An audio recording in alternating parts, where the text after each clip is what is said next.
MPSC भूगोल 2024 प्रश्न.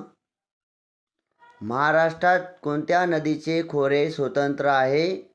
उत्तर आहे भीमा नदी. पेनगंगा नदी कोठे उगम पावते? याचे उत्तर आहे अजिंठा डोंगर रांगेत. 2024 भूगोलाचे प्रश्न. शंभू महादेवाची डोंगर रांग कोणत्या नद्यांच्या दरम्यान आहे? याचे उत्तर आहे भीमा कृष्णा. हनुमंते घाट कोणत्या मार्गावर आहे? याचे उत्तर आहे विद्यार्थी मित्रांनो कोल्हापूर कुडाळ या मार्गावर. ठाणे अहिल्यानगर मार्गावर कोणता घाट आहे? याचं उत्तर आहे माळशेज घाट. मुंबई नाशिक मार्गावर कोणता घाट आहे? मुंबई नाशिक मार्गावर थल घाट आहे.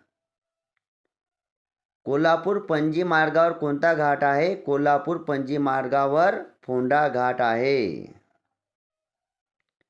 कोकण प्रदेशात कोणती मृदा आढळते? कोकण प्रदेशात जांभी मृदा आढळते. महाराष्ट्रातील पहिले राष्ट्रीय उद्यान कोणते आहे? महाराष्ट्रातील पहिले राष्ट्रीय उद्यान ताडोबा राष्ट्रीय उद्यान आहे.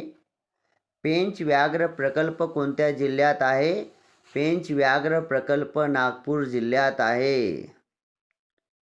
कोणत्या नद्या अरबी समुद्रात मिळतात? सर्व पश्चिम वाहिनी नद्या या अरबी समुद्रात मिळतात. कोणता मासा गोड्या पाण्याच्या मत्स्यशेतीत महत्त्वाचा आहे? याचे उत्तर आहे कोळंबी.